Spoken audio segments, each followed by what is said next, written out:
All right. William Warwick is with us. Thanks for joining us. We have come full circle from talking about Phobos in 2013. And now we're like episode probably 710 or something like that. And we're going to be talking about it again. So thanks for joining us. Absolutely looking forward to it. Yeah, this will be fun. We had the first thing we did was talking about Mars, and of course Phobos and the monolith came up, but our original guest way back in 2013 was he spent like hours and hours, days and days going through all the what was it, Darren, the Mars rover stuff or something like that. Yeah, I think it's the orbital one. The orbital one, and piecing together all these pictures of Mars and showing that these are stains of water, and then sure enough, he was vindicated years later. So this is, your book is kind of reminding me of that time. Your book is called The Phobos Enigma: Evidence of Artificial Nuclear Pulse Detonation on Phobos. Yeah, that's the title. We couldn't think of anything shorter that explained it any better. So we're working on it. If anyone has any suggestions, we'll take it. No, I like it. I like it. Yeah. It's just, you're getting right to the point there. We don't want to leave anything out for imagination. So where do we start?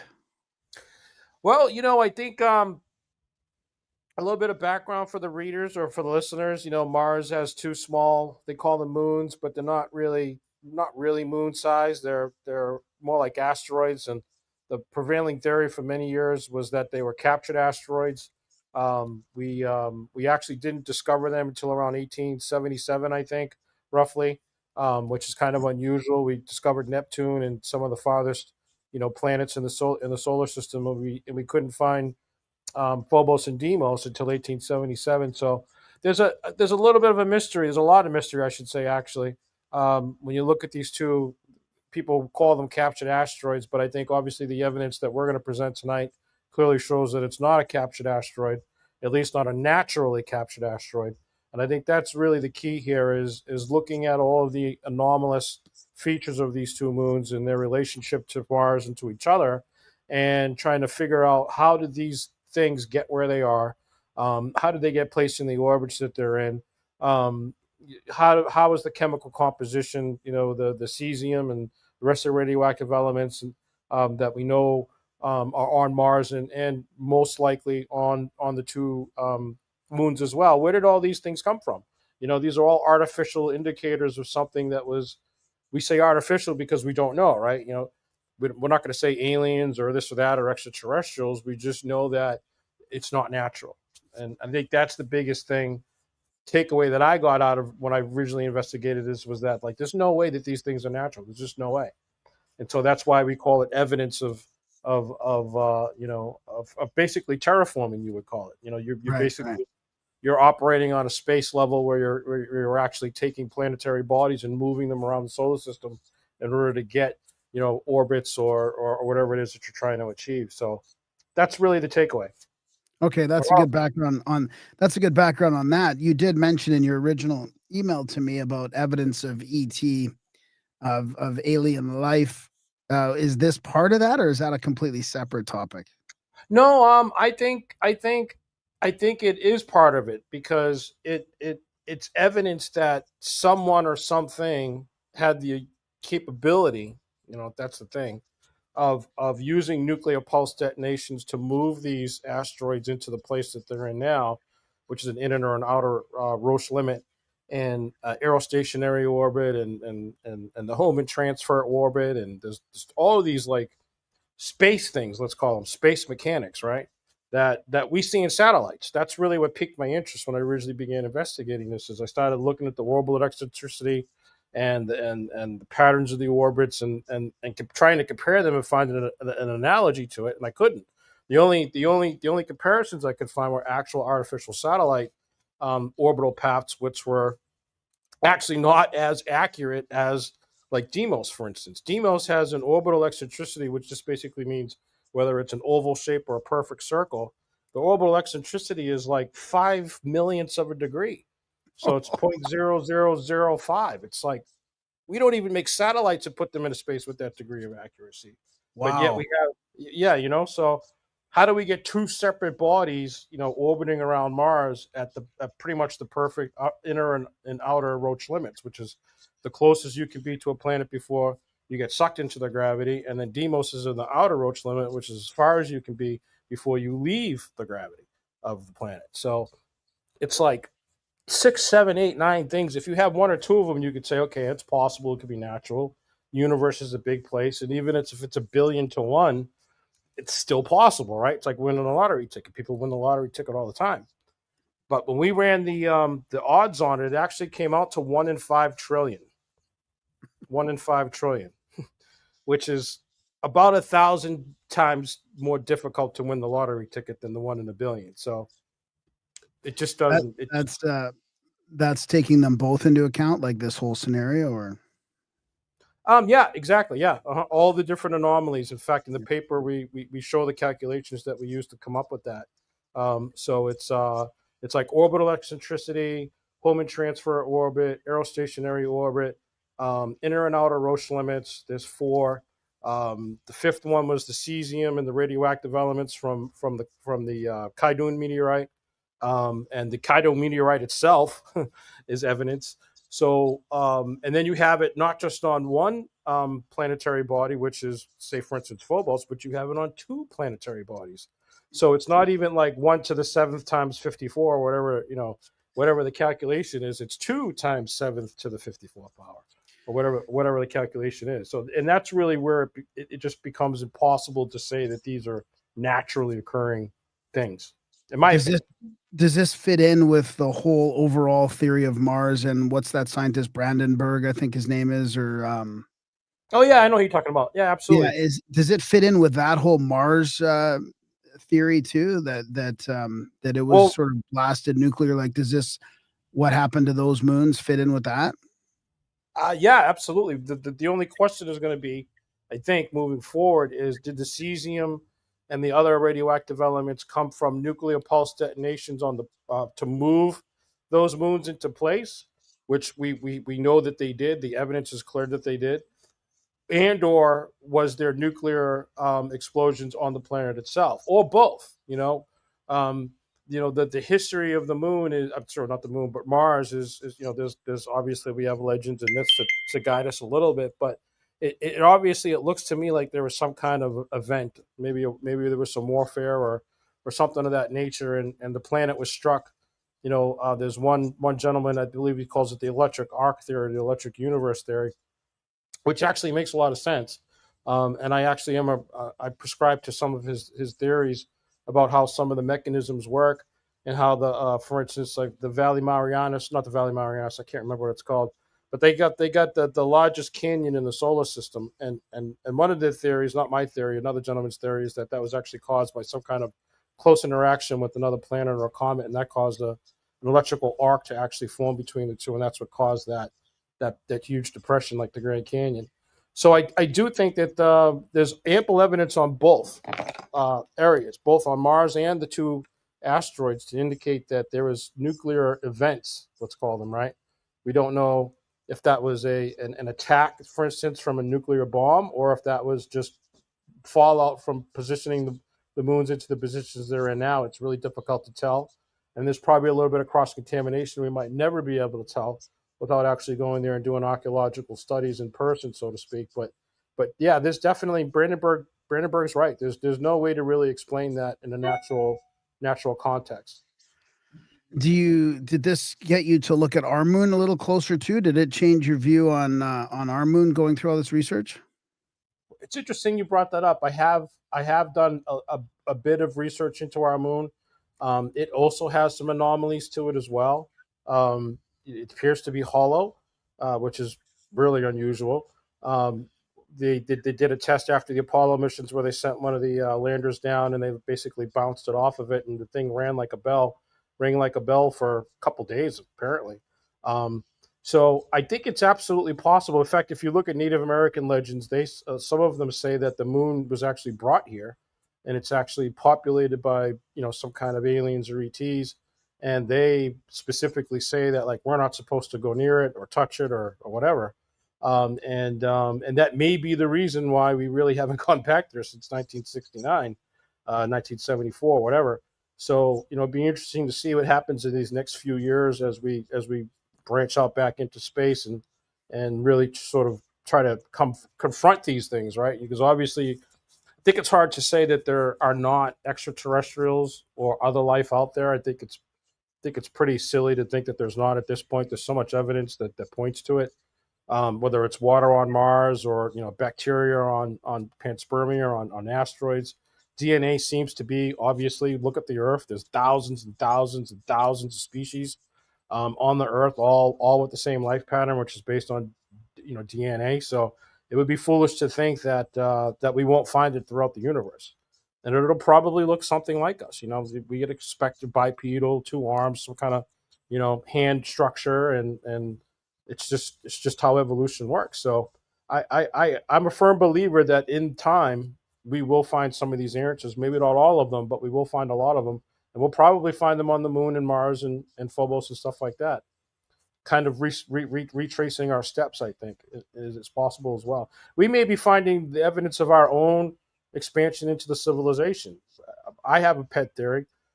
We go through it in the book a little bit, where they did experiments. A number of experiments have been done where if you take human beings out of a circadian rhythm, you put them in a cave or something like that, where they don't have access to sunlight. And one famous experiment was done in the 1960s, and they found that humans revert back to a 24.6 hour day. Now, the interesting thing about that is, of course, we have a 24-hour day, but Mars has a 24.6 hour day. So it's very interesting that if you take away all other outside indicators, that human beings revert back to a Mars day, which is equal to a Mars day. Excuse me. Yeah. So and not only that, but there's other similarities as well. We have a 23.5 degree tilt, right? Just like Mars, less than a degree difference. And the only difference between Mars and Earth is that Mars takes about twice as long to go around the sun. So if you lived on Mars, right, you would still have 4 seasons. Your day would be 24 hours, but your year would be like 687 days long. So, if and I'm just going to throw this out there, what if we evolved on Mars? What if we originally evolved on Mars, and then there was, some kind of some catastrophic events happened, and we had to migrate, and we came here to the Earth? That would make sense. It might also explain where Phobos and Deimos came from. Like, why did someone go through all the trouble to put Phobos and Deimos where they were? One of the reasons why you would want to put Phobos and Deimos where they are is because they're in the perfect, what's called aerostationary orbits, where you can do what's called a Hohmann transfer. And a Hohmann transfer is a rocket mechanics, basically orbital mechanics, where you basically it's the least amount of fuel that you can use to get from point A, which will be the surface of the planet, to a way station, which will be Phobos, and then you refuel on Phobos, and you go to Deimos, and then from Deimos you go to your final destination, which would be the Earth. Now, the reason why we know that these things exist is because we do the same thing here on Earth. We try to put satellites in the Roche inner and outer Roche limits, because if you go any further or any farther away, they crash into the planet, or they go out into space, and they lose the gravity. So the question has to be, like, why did someone go through so much effort to put those 2 moons there? And I think there's a possibility that what happened was there was some kind of evacuation that went on the planet, and they came here. As crazy as that sounds, but like, the evidence kind of supports that, because we don't know why else they would go to Mars. We assume maybe perhaps for mining purposes, but it certainly seems like, you could mine materials off the surface of the moon. You wouldn't necessarily have to build space stations for that, right? Because you're going in the opposite direction. You're going off the moon instead of onto it. But I do think that there's a mystery there, and this actually segues into the monolith, which I know you guys are probably familiar with. Former astronaut Buzz Aldrin, 2007, 2008, roughly, maybe about a year after I did my first presentation, he did a presentation on CNN talking about the monolith, which is a well-known feature actually by now, which is basically something like a 300 foot tall by like 100 foot wide structure, which is protruding out of Phobos. And there's speculation that perhaps that's some kind of, just like you said, a monolith, some kind of like record perhaps, or time capsule perhaps of what happened, and maybe there's a history there that we'll find someday. And I think it'll probably be the history of the human race, or other races for that matter, possibly. Yeah. Wow. Yeah, interesting that Musk is really pushing to get there. So we should find out more. Well, I mean, if we trust all that. I mean, I just heard about the Roche limits today, I think, because of that that all woman flight of Blue Origin that sort of went to the, I think the lower Roche Yeah, limit. yeah. No, well, I If they mean, went at all. I mean, I don't know. The door conspiracy is quite interesting, but I well, don't I know if think you've seen all that. Patch, did you see the patch conspiracy? I Yeah, haven't. The No. upside down patch looks like Baphomet. yeah, Oh gosh. yeah. Well, I do think though that like Bezos and Musk, I think what they're really, they could say that they want to go to Mars, but what they really want to do is they want to go to the asteroid belt. So they're going to use the excuse of going to Mars so that they can be the first to mine those asteroids because one of those asteroids could be worth a couple $1 trillion in terms of materials. So Musk definitely has the advantage in that because he's creating all these autonomous robots, and of course that's exactly what you're going to use out in space as an autonomous robot. And of course you could use Colossus to basically be the brain of that, and program it and organize it. And I think they can talk all they want about living on Mars, but nobody really wants to live on Mars. It's just not a habitable place right now. Maybe in a couple hundred years we could terraform it, but I think the real reason why they're going after that is actually for the asteroids. They want to mine the asteroids and bring them back.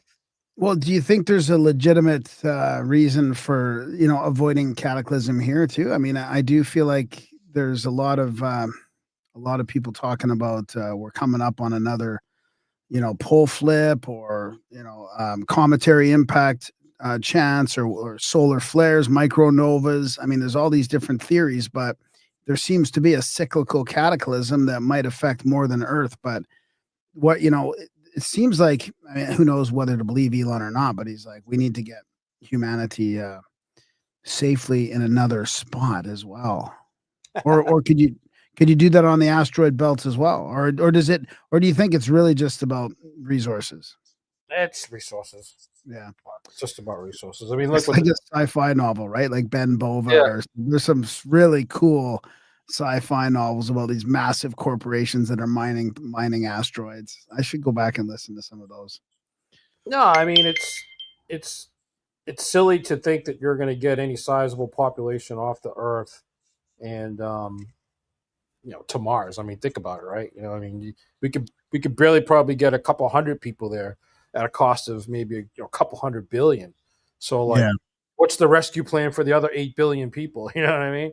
I mean, it's a joke. Not a joke, excuse me, but of course they're going to say all these things because they want to get people fired up about it and this, that, and the other thing. And it would be nice to have an escape plan, but I would much rather invest in the Earth and try to save what we have rather than just abandoning it because we destroyed it. You know what I mean? Like that's not really a plan. That's a suicide plan as far as I'm concerned. So I think these guys should be doubling down on the Earth and not necessarily trying to go out into the solar system and pollute that. And let's fix our own problems before we go and mess up someone else's planet. You know what I mean? Yeah, I yeah. mean, and contaminate it and everything else. So I think these things will all work themselves out. As far as all the catastrophic cataclysms and stuff like that, yeah, they're coming. But it's a cyclical thing. If you go back 5,125 years ago, when we had a vast increase in civilization, about 3,125 BC, that's about the time period of the Mayan Baktun. We just finished the Baktun cycle. So we just recycled to 13.000 and December 12th. So we're right in the time period where all of these cataclysms, you mentioned solar flares, earthquakes, all of these things are going to come back. And the funny thing is, I spent a lot of time working with the Hopis and the elders for a long time. 8 years I spent with one of the elders, and he confided a lot of things into me and another gentleman named Ronald Ruger.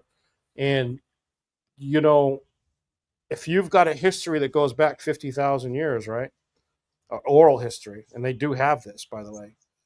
5,000 years that we know specifically at Orabai. Orabai is the longest continuously occupied city in North America, in the Hopiville, in Arizona. So they have a record of things that go way further back than any book that we have will ever be able to teach us. And they talk about there was an asteroid strike, maybe 50,000 years ago, probably the one that hit Arizona, and they were warned about it, and they went underground with the ant people. And they talk a lot about the ant people and the blue people and the mud people and the orange people. There's 6 or 7 different races that apparently live with us on this planet, underground, in the oceans. And they've been here before we were here, right? So these cataclysms are regular events on every planet, and they have to do with the solar system being in a certain position in relationship to the black hole, because there's radiation, there's energy that's emanated from the black hole, and other parts of around the galaxy. And when the solar system and the sun go into that particular part of the galaxy, so to speak, in relation to the black hole, then we go through this period where we pass through. Some people think it's a super polarized magnetic field, and the energy and the light and the heat from the sun will actually be warped by this polarized magnetic field, and we will have the biblical 3 days of darkness, right?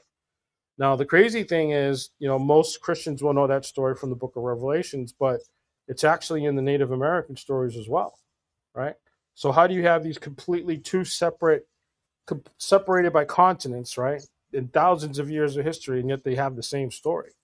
So either both of them are working from the same source, which is possible, or they both are recording the same event in different ways, and they're packaging it in different ways. One's a Judeo-Christian story, and the other one's a Native American story. Well, right? 3 days is very strange time, because there's hundreds of references in old texts about 3 days. 3 days, 3 days resurrection, 3 days death, 3 days, the sun goes away, 3 days for healing, 3 days fasting, 3 days travel. I mean, all through the ancient texts, they use 3 days over and over. So can you just explain that again, the process of what happens for the 3 days darkness, just so I can wrap my head around it? Well, the timing is not specific. They think it's going to happen soon. They use timing through signs. So Yeah, they'll say, for instance, like, when you see this, then expect this. there's Or expect. omens, sort of omens and superstitions and stuff around it. Yeah. Well, I wouldn't call it omens or superstitions, not at all. What it is you have to understand that, like, the Mayans and a lot of the native, Hopi, for instance, that are really, and they're actually related if you go far enough back, they can see things in their minds through, telepathy and stuff like that, clairvoyance. Clairvoyance is just, from Latin to see clearly, right? So you see clearly into the future. So what they're doing is they can see events, right? But you don't know when that event is. You could say, well, when all of the trees are on fire, and people become trans, and a male wants to be a female and a female wants to be a male. These are the signs that they talk about, right? And they say, when you see these things, then you can expect this, right? Wow. Okay. Yeah. So See how it works? it's more of a precog thing. Yeah, I like that. So, And hold on one second. I just want to get this out there. That's why they can't say with any particular accuracy when it will happen, right? But they may know the sequence of events. So, for instance, there's like 14 separate major events that are supposed to happen before the Great Purification. But depending on which Mesa you talk to and which elder you talk to, we've already fulfilled 12 or 13 out of those 14 signs, right? It's basically one major sign left. So we're at that point right now where we're going to go through a purification phase. And the purification phase is just basically when we lose the power, we lose the water, all the things that we're used to right now are all related to energy. You cut the power right now, you got no water, you got no way to store food, you got no way to pump gas. Civilization as we know it comes to an end. And it'll come to an end just like that, right? And that's what the Native Americans, and that's what the Hopi, and that's what the Maya are talking about. And they've been talking about these things for hundreds of years. I mean, there's a prophecy that was released with Grandfather Malava that I was working with. His father had prophecies that were taken by the Heard Museum in the 1920s, and they were just released in 2019. And he's reading these prophecies word for word that his father had written in Hopi, and they sound like a headline from the news today. Wildfires, when you see the wildfires going all over the place, and and he just goes on, and you just, like, literally, it sounds like a news flash from CNN. And this is a 100-year-old document. You see? So it's coming, and people need to prepare. They really do need to prepare. I'm not a fearmonger, and I don't believe in fear, but, like, we have to be realistic that we melted all the ice caps, number one. Okay. So when you melt all that ice, right, from the poles, right, it goes to the equator, right? because it's liquid now, and centrifugal, pulls it to the equator. So what that causes, the Earth is actually sped up. The spin of the Earth is sped up. You can Google this. Now, it may only be a picosecond or a microsecond, but what people don't realize is force is equal to mass times acceleration. So the F is equal to the mass of the Earth times the acceleration, might be a picosecond. That F figure is equal to like 1,700 million Hiroshima bombs going off at once in terms of energy. So that energy has to be dissipated. And the way that the Earth is going to dissipate that energy is what we're seeing right now. This uptick in the earthquakes, this uptick in volcanoes, right? All of these things that we're seeing popping up all around the Earth is the expression of that release of energy, right? So, and it's going to keep on going until it basically equalizes itself, right? Until we get the Earth and the atmosphere and everything back into sort of a more or less. Well, I don't think it'll ever be equal. It's always a constant change, but what I'm trying to say is that the Hopi have a story about this. Okay, it was called the story of Spiderwoman, and the story is that Spiderwoman was traveling through space and she saw the Earth, and the Earth was wobbling right on its axis. It wasn't at 23.5 degrees. So what she did is she took her two nephews, right, and she put the nephews at the poles of the Earth, and what that did is that stabilized the Earth, right. So we're talking about terraforming here, talking about terraforming in an ancient Hopi story. Now, Spiderwoman, she gets the Earth stabilized, and now the Earth has seasons, right? Because if you take the axis and you put it at 23.5 degrees, now it's at the same tilt as it goes around the sun. Now you have seasons, right? Before it was wobbling, you couldn't have seasons. The seasons were all messed up. The animals couldn't live. And they're describing this, right, in the book, in the story. And I said to grandfather, I said, this is mind-boggling to me because I'm thinking about, we're working with space people right now about talking about the potential of putting a space shield in space to stop some of the solar energy from getting onto the poles. We refreeze the poles, we stop the methane release, and then we balance the Earth back again, and maybe we can stop some of that energy from being released, right? And I said, grandfather, I have a question for you. What does Spider-Woman look like? I said, because I get the impression, I'm just thinking that she doesn't look like a spider, does she? And he goes, no, she doesn't. I was like, so Spider-Woman travels through time and space, doesn't she? And he goes, you figured it out. Because Spider-Woman is just a metaphor for time and space, which you look at on a two-dimensional diagram or piece of paper, right? We draw space coordinates in 2D. We have a net, right? Okay, it looks like a net. So to a Native American, if you were going to describe to a Native American how space-time works, right? You show them a fishing net. And if you want to show them how gravity works, you just pull down in the center of the net and you say, that's how gravity works. Space-time is flexible, see? So we have in this one story, the description of terraforming, a space woman traveling through space, correcting the wobble of the Earth by freezing the poles. How could they have come up with this story, having all these elements, if that wasn't really what happened? How would they even know that the Earth was round? Yeah, there's also lots of other corroborative evidence of like 23.5 degrees being used. Like people just measuring way back when, way before even maybe pre-dynastic, but measuring the tilt of the Earth and some of these weird measurements that you're like, why are they paying attention to all these things? But there could be reasons. So what's the 3-day? How does the 3-day thing come about again? So the theory is that it's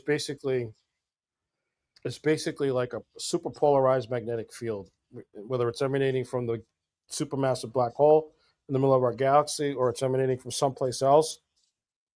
My personal opinion is that it arcs out. So it comes out of the supermassive black hole at an angle, and then it basically arcs over. It's attracted through the electric arc, so to speak. That theory that gentleman has is spot on, I think. And when we pass through that period, so that your listeners understand, a superpolarized magnetic field is basically a positive and negative magnetic field that wrap around each other and twist. Okay, so if you're familiar with the right-hand rule, how electricity works, it twists as it goes forward. So that's polarized, superpolarized magnetic field. So what will happen is, like, light is electromagnetic, and heat comes from the light is electromagnetic in nature, right? It's radiation. So the theory is that you think of it like a snake, right? Coming from the galaxy, the supermassive black hole of the galaxy, and then it hits the solar system. Of course, it's going to go straight to the sun because that's where the gravity is, right? So it's going to be naturally attracted to the sun. That supermassive, twisting, super powerful magnetic energy is actually going to take the light and the heat from the sun and wrap it. It's basically going to be stuck in that. Think of it like a tunnel, I guess you could say. Or if you've ever had a water hose and you put a ball at the end of the water hose, there's a great analogy. And due to this, forget what it's called, the Coriolis effect, that the ball will just stay in the middle of that airstream or the water stream. So it's sort of the exact same concept, except in this case we're using light and energy and gravity. And so the supermassive black hole energy will wrap around the sun, and because it's so massive and so dense and it's twisting, it's going to pull the sunlight with it in the direction it's already wants to go, right? It's going to overwhelm the ability of the electromagnetic energy from the sun to reach the earth, okay? And that's where the 3 days of darkness will come. 72 hours is what they say specifically. Yeah. And the Mayan elders are like, no, we're good. They carry copal around. Copal is a special incense. Essentially, it comes from tree sap, right? And I asked them, we did these sacred fire ceremonies. Why are we doing so many sacred fire ceremonies? We did 11 sacred fire ceremonies today. I'm covered with soot from head to toe. I was wearing a white, they have this white uniform that you wear, and I'm almost black with it. And then I realized that in a situation where you lost the sunlight for 72 hours, it essentially plunged the whole Earth into a deep freeze very quickly. People don't realize like how much energy is in the sun. So, if you want to know what it'll be like Antarctica, or it'll be like, the tip of the North Pole in the middle of the winter. So we could very easily within 72 hours see negative 60 degrees at the equator. Right. Yeah. Even in an eclipse, you can feel it for 2 minutes. Absolutely. So imagine if it was 72 hours of no heat, with no radiation from the sun whatsoever. So what will happen is we'll go into a deep freeze, and then we'll go into a deep thaw, because that superpolarized energy will then disconnect from the sun. The sun will come back, and we'll have a huge flood, right? There's the flood story. And we'll have, it'll dislodge all of the, icebergs and whatever will dislodge. That'll also cause tidal waves, and this whole thing's supposed to go on for a long time. And the Hopi said that the two oceans would meet together in the middle, meaning like it would be big enough that eventually like there would be a meeting in the middle of the country of the east of the Pacific and the Atlantic. Essentially, Turtle Island is what they call America. So yeah, these are pretty crazy, wild, and there's no timeline. This could be 50 years from now. This could be 100 years from now. The Hopi think, the elders that I talk to think it's going to happen right around 2028 based on the signs and based on the things that they're seeing going on right now. They do say that it will be preceded by like an unbelievably strong earthquake on the West Coast. And then about 2 weeks after that, the aftershocks from the West Coast will actually cause the New Madrid to go. And then when the New Madrid goes, we lose the grid. And then after we lose the grid, we get hit with the solar flare or something like what I just described. Yeah, that's what they said. That's the sequence of events. Huh. So, yeah, I think the real question: do you want to live through that? Right? So, So. Oh yeah, I want to live through anything. Yeah. Well, the Hopi have is saying that rejoice with who you're with now, because this is the best time in all of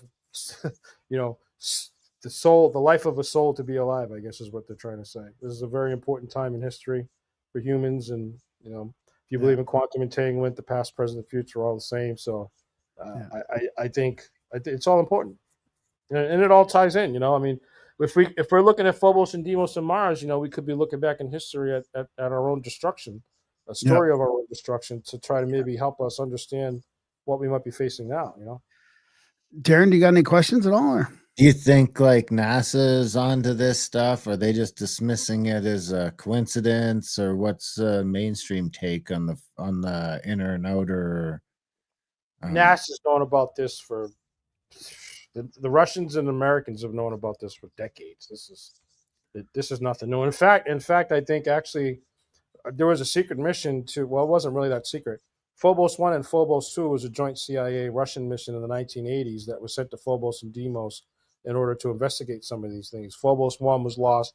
Phobos 2 was lost, but not before streaming back some very unusual photographs of huge UFOs that appear to be docking with Phobos. Now, here's the kicker.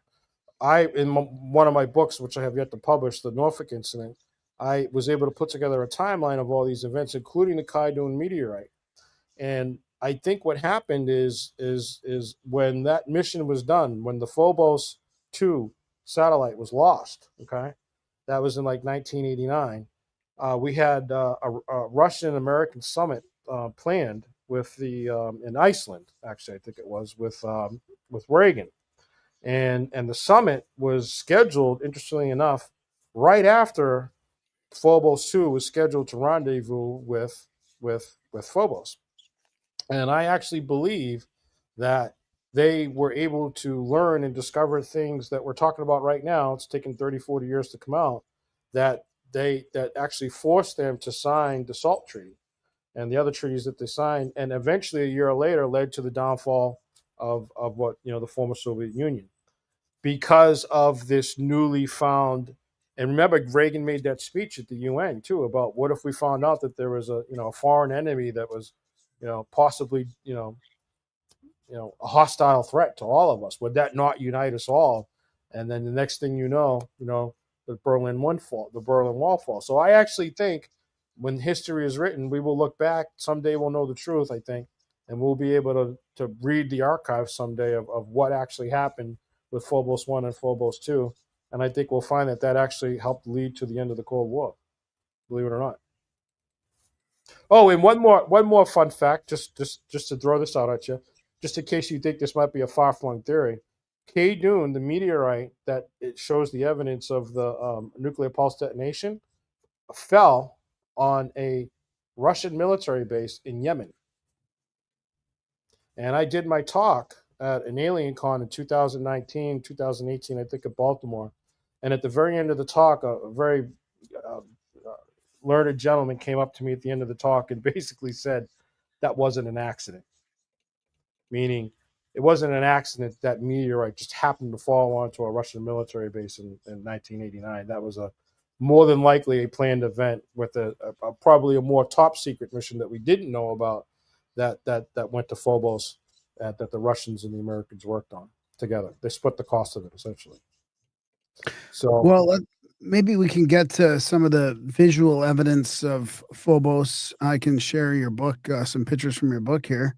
Sure, yeah. We were talking about some of the like what would be something that people would, like the sort of the best case or the best evidence that you have here for. I mean, there's a lot of it. There's a lot of different stuff in here. It's packed chock-a-block full of,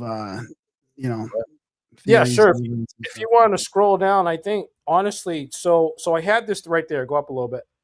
Those black, yellow and blue. So what those two are right there is a 3D printed exact scale print of Phobos and Deimos connected together.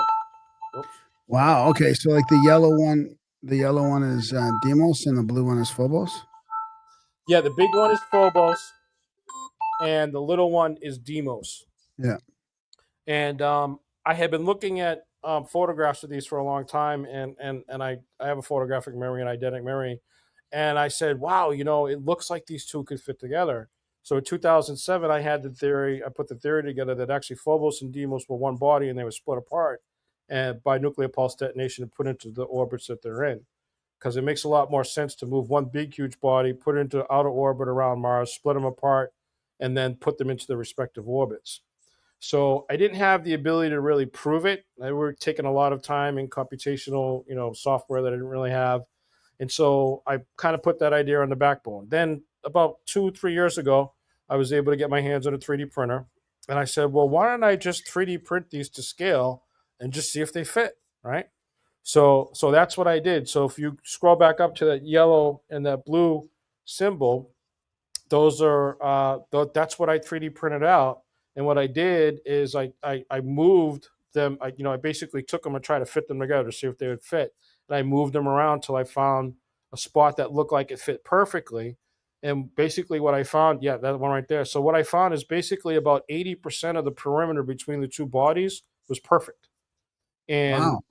Yeah. Well, wow is beyond wow. And then also in addition to that, there's only a very small area between the two, about 20% that wasn't matching up. And that's probably where they split it. So they basically drilled some holes around. This is what's called a binary asteroid. So there are certain asteroids which are called binary asteroids, which are basically two asteroids that melted together when they were kind of forming, but it wasn't a high impact collision.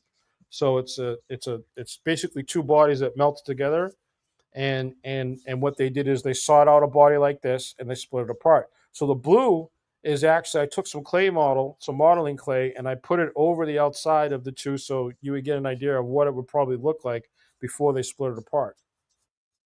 And so this basically proves to me, as far as I'm concerned, that these two are actually part of the same body.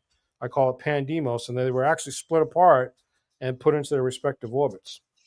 And there's evidence of these of the splitting on Deimos, where you can actually see on the bottom part. You can't really see in that photograph too well, but there are other photographs where you see a starburst pattern on the bottom, and that's where that part was blown apart from Phobos, which is much bigger. Now, the crazy thing about this is that actually also explains Stickney Crater. So Stickney Crater is this huge crater on the side of Phobos, and scientists couldn't really explain how it was formed. I was going to ask about that. Yeah. Yeah, if you want to pull up a picture of Stickney, there you go. That's Stickney Crater right there. Right there, yep. So Deimos basically fits into that crater. See? Yeah. And almost perfectly.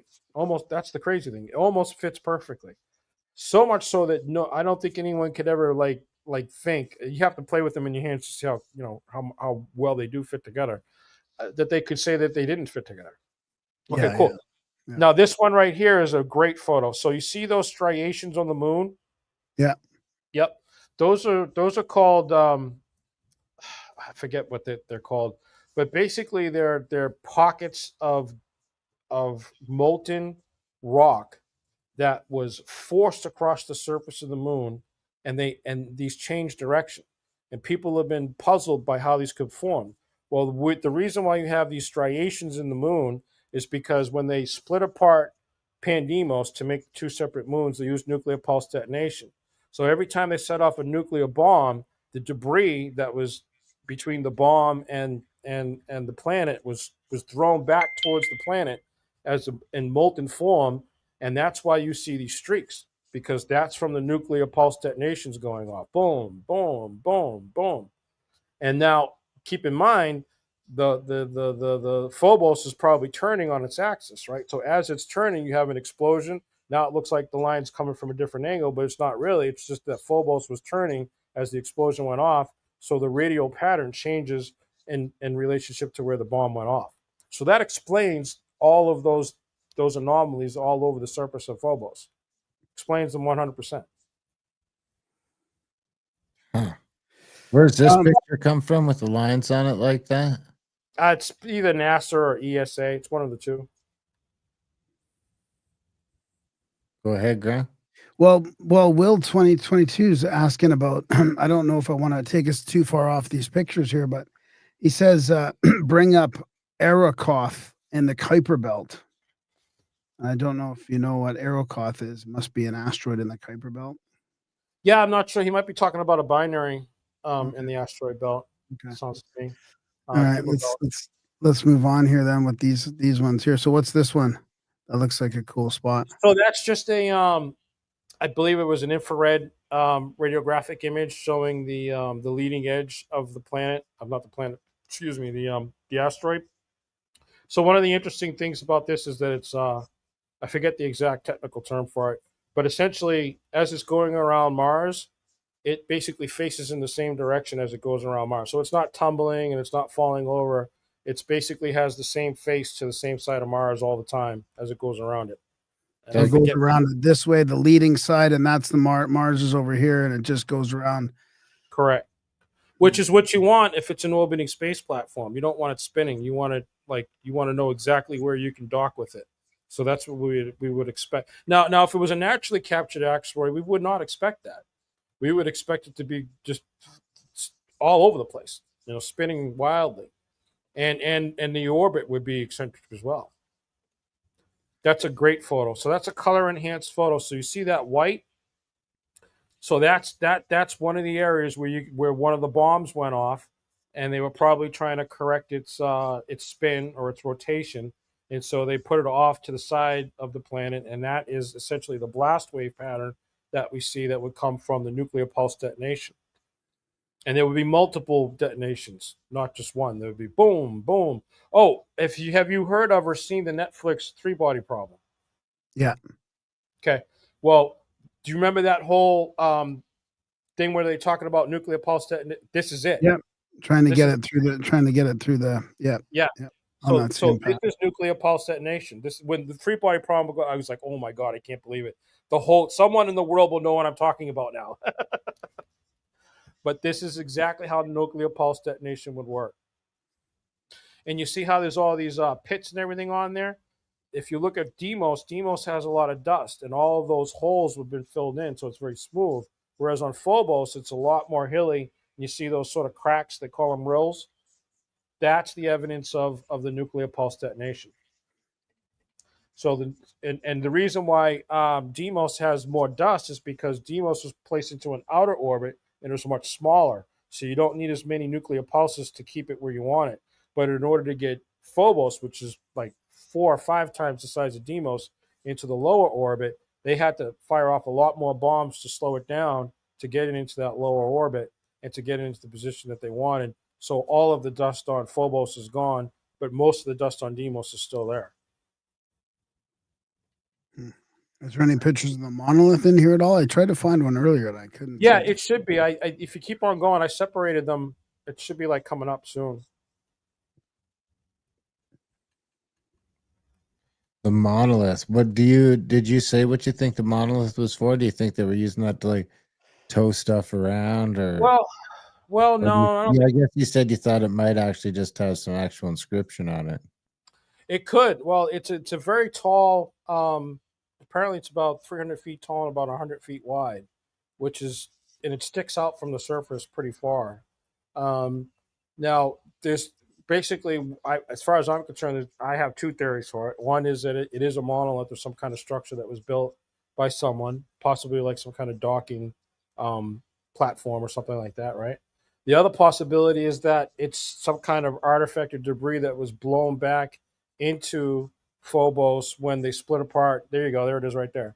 When they split apart the 2 pieces, there might have been a chunk that just got, thrown back into the planet.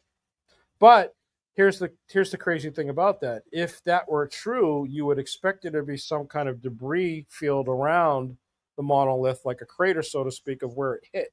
So that kind of pushes it back into the, a possibly artificial structure, right? It is quite the anomaly. Yeah, and it's very tall. It's hard. Obviously, it's impossible to get an idea of look at the shadow. Yeah, look at how long the shadow is there. Yeah, exactly. So I think the estimate was 300 meters by 100 meters, which is, 300 feet by 100 feet, which is big. I mean, it's a 30-story building, 100 feet wide. It's not, it's a significant structure. So you see how you have those, all of those, they look like cracks. And the mystery has always been, how do you get a crack that goes all the way around without it breaking it up, right? And so there were a lot of theories put forth where they thought maybe it was struck by something that caused Stickney crater, but then they did the computations and they figured out, well, if it was that big and it hit the thing, it would blow it up into a million pieces. So they couldn't explain how Stickney crater was there. But then if you look at the way those patterns are, and you imagine a bomb going off, and creating those patterns, then it's obvious, and it explains how those could change patterns and change direction, because it's not that the pattern itself is changing direction. What's happening is that the planet is spinning as bombs are going off. So as the bombs are going off, the planet is spinning, and as the planet spins, it changes the direction of the debris field. Not the debris field itself changes direction, but the planet is spinning and moving. Yeah. The moon. Yeah, I know. We're a planet moon. Yeah. Is there any evidence that these ones are hollow? Yes, actually. The Russians did a bunch of radiographic test on it in the 60s, and it was definitely wasn't dense enough. So they do think it is hollow or hollowed out, let's say, not hollow, but you know what I mean. And there's Yeah. a reason for that. There's actually a really good reason for that, because people don't realize that in space you get cosmic radiation and all kinds of things that can kill you and make you sick, and you can die from. And if you take an asteroid and you hollow it out and you put your space base inside of the asteroid, then you've got free protection from micrometeorites, from impacts, from all kinds, from radiation. So the best way to do large transfers of anything in space is to take an asteroid and hollow it out, and there's your space station.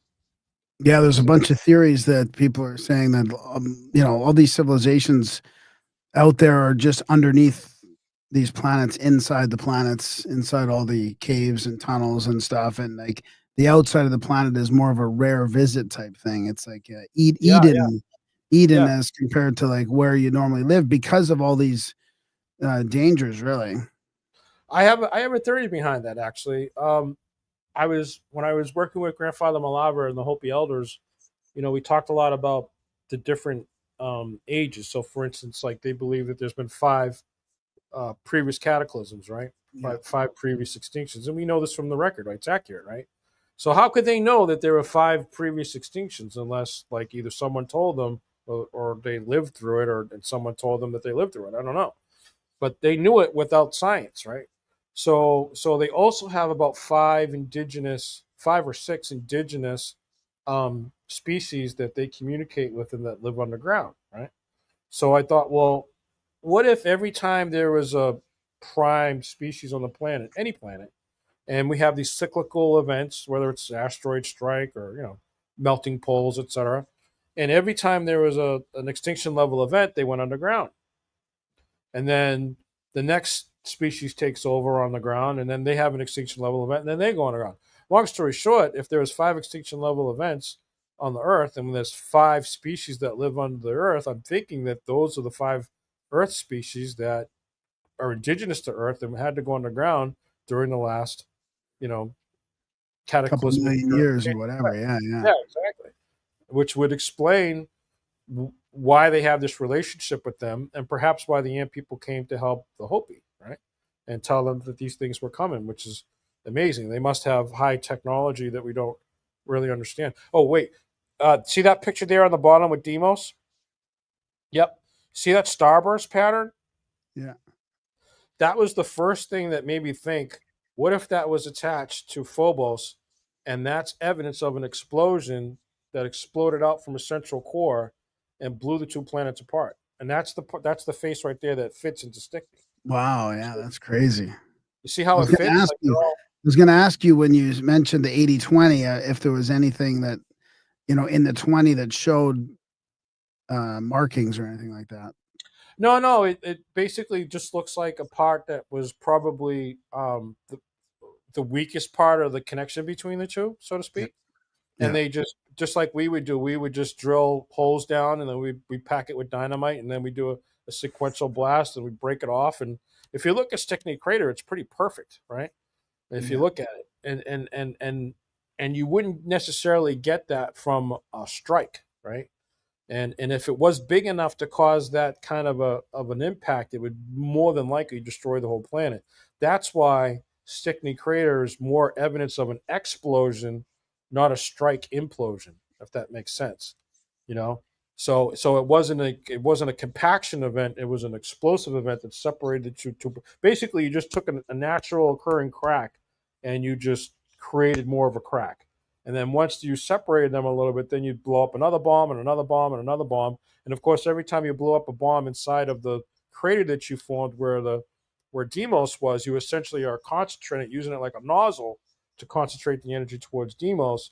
So obviously, like, there was a lot of preparation and planning that went into this, because you could tell how perfectly they did it.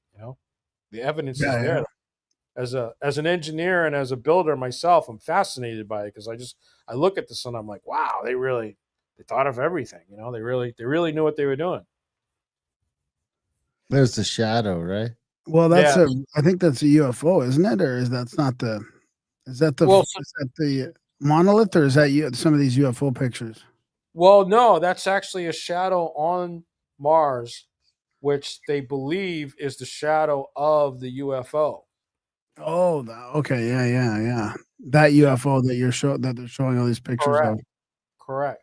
So that's Marina Popovich. She's one of the most decorated um, female astronauts in Russia, and that's the press conference they did in 1989 where they were Ah, releasing this information. Yeah, way awesome back that then. you included these old pictures in your book here.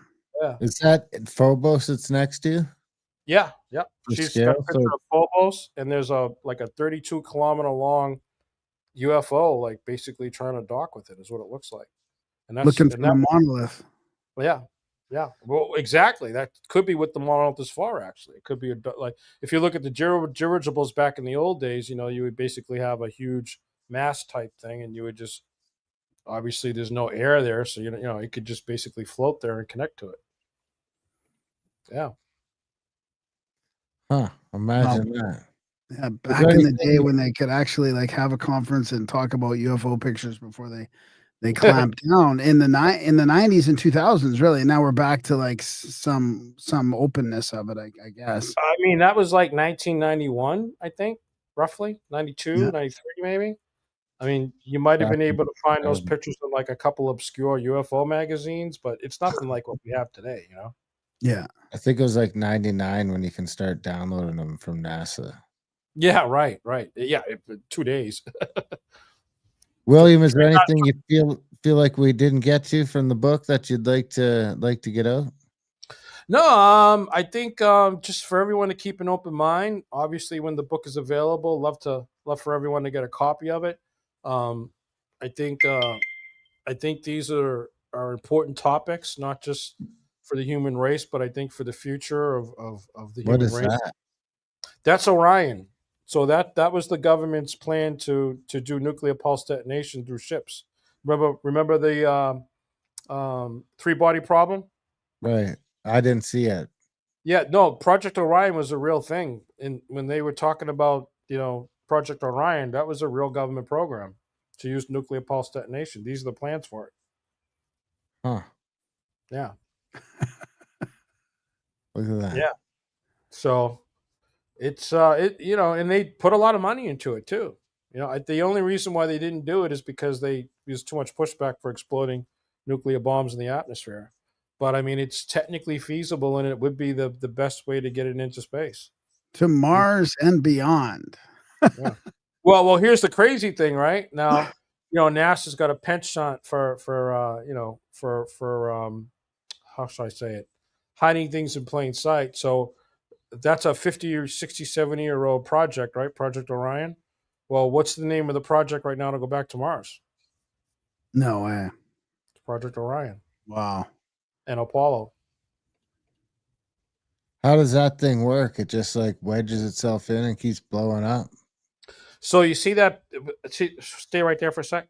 So you see that's a pusher plate to the left. You see, yeah, that's a pusher plate. Well, that's just a big, huge metal shock absorber.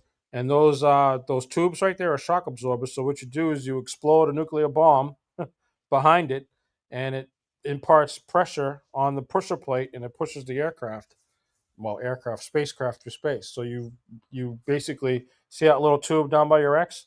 So they have nuclear bombs. Yep, they shoot it down that little nozzle and they explode it at a certain distance and a certain kiloton level behind the pusher plate. The pusher plate absorbs the excess kinetic energy and it basically pushes it through space. And you could Huh. theoretically reach pretty close to the speed of light with this. How do you stop? It's turn it around and explode bombs in the opposite direction. That's it. Yeah. William, where can people get this? Where can they get the book? Where can they follow you on social media? Do you have any websites or anything like that where they can track you down? I know. All I have really right now is my encrypted email address, which is my name, William Warwick at pm.me. Feel free to drop me a line, and I would be happy to send you a copy of our book. Oh, yeah, Right. there's some good pictures of the monolith here. Yeah. The monolith is quite the enigma. I mean, at first the thing you're like, yeah, But then the more you look at it, you're like, well, it does look pretty artificial. It's pretty hard to argue that it's not fake. I mean, it looks like a little. It says it's 279 feet tall. Yeah, I mean that's 30-story building. That's a contact binary. So that's a real asteroid. So if you look in between the two, yeah, all you got to do is drill that out, separate them, and that makes sense, right? You wouldn't go to the trouble of like getting two separate asteroids from the asteroid belt. Right, You would right. find one. Yeah, it's economy of scale. You got to think like an alien, and an alien is going to do the most efficient thing possible, right? I wonder if they were trying to mine him and one got away from him and just fucking wrecked the place. That's what that big Possibly, yeah, yeah. Well, it's funny you mentioned that though, because what if they were trying to mine them and perhaps they couldn't stop or something malfunctioned, and that's what caused those big, huge rifts um, in Mars, right? impacts. It looks like it got hammered by something really hard. Absolutely, absolutely. So, it's a great mystery there. I think we're going to find, I think we might find that some of the stories that we think happened on Earth actually happened on Mars, like the Ark of the Covenant and the Ark story and Noah and all that. What if the Noah story was really that Mars was being destroyed and flooded or whatever, and they had to leave there to come to Earth, and they Are we took close to everyone. capital D disclosure right now? Is it going to happen? We've been in disclosure for a while. It's just going to take time. Like this is part of disclosure right here. Yeah. But they're going to do it. They made a decision was made a long time ago that they're just going to dole this out little by little by little so that it's not such a huge impact on society. It's the only way they could do it. And even like from the energy standpoint, like I was really when I was younger, I was naive about it. I'm like, why don't they release all the technology? And the reason why they don't do that, let's just say you had free energy. Let's say you had a device that cost $5 and it gave you unlimited free energy. Well, what do you think that would have? What kind of effect do you think that would have on the world economy? You've got probably 20 or 30% of the world is completely dependent on oil and gas production. America, I mean, 80% of the world's oil and gas now comes from America, right? So, or Nigeria or wherever, right? OPEC, right? Iran, Iraq. Look at all the countries that are already unstable. Now let's take away their only source of income Yeah. because we've got this new free energy device. Yeah. So while environmentally, yes, we need these things. Economically, it would be great for the end users. But if you really look at it from world point of view, A collapse point of view. Yeah. a collapse point of view, you can't do that. And if we do it, we've got to do it in a controlled fashion because the shock, the economic shock, the socioeconomic shock will be so great that it'll just cause chaos. And Well, so, hopefully they get on it. I mean, I don't know. They seem to be a little too slow for my liking. Well, that's because, like like Bill says, it would end slavery, and we can't have that. Well, look, you guys, your history, right? History, absolute power corrupts absolutely. So, we've got into a situation when we give absolute power to, certain elements of the United States government within and without, and they created their own government, right? And now they're probably, I mean, you can make an argument that it's probably not a bad thing, right? Because we're still here, right? So, as long as we're still here, we have time to figure it out. That's my so I think Yeah. at the end of the day, we could argue whether or not these things should have been done, but we're still here. Yeah. And we still speak in American. We're not speaking Russian and Chinese yet. So, I mean, at the end of the day, I think it's okay. So Yeah, we that's an just interesting way to look at it. I don't know. what's the alternative? You know what I mean? What is the alternative? Chaos. So I think the slow roll Well, no, is the the alternative is like less corruption at least and less like bilking trillions for a climate change thing that's like, I mean, we pay taxes in Canada that are off the chain, right? I mean, we were paying carbon taxes through the nose. So we have a different view than you Americans down there, probably because we're getting hosed to death up here based on a big fat lie. So that's what's frustrating for me. Like that's well. you know, I don't want to burst your bubble, but everyone's getting screwed. yeah. And the purpose of government and politics is to divide people so that they can Yeah. divide and conquer the spoils of war, so to speak. So, Yeah. a lot of those things are going to be taken care of by the blockchain and by digital currency, actually. I know a lot of people, they don't understand Bitcoin, they don't understand digital currency or this, that, and the other thing. And maybe some people are afraid it's going to lead to they're going to be able to monitor everything. But when you talk about corruption and you talk about like AML, which is anti-money laundering, and I'm real big into finance and stuff like that. The only way that you can stop that kind of corruption is with something like a blockchain and transaction system, a decentralized ledger system where it's transparent. So like if we give money to a country in Africa, we give them $1 billion, right? And it's supposed to be trickled down on the people. And then, less than 100 million trickles down on the people. When you give someone a big fat check like the World Bank does, it says, oh, here's $1 billion, right? There's no way to know where those dollars are going. Yeah, right? yeah. You can't track it. But with Yeah. the Bitcoin system and the crypto system, the way it's set up with the blockchain and everything, we can track all of that. So we can give $1 billion to a developing nation, and with the absolute intent that it's supposed to go here, here, and here, and we can track it and make sure that it does go where it's supposed to go. And if it doesn't go where it's supposed to go, we can pull it back and we can stop it, right? And we can't do that with the current system that we have. We can't do that with Swift, or dollars or whatever.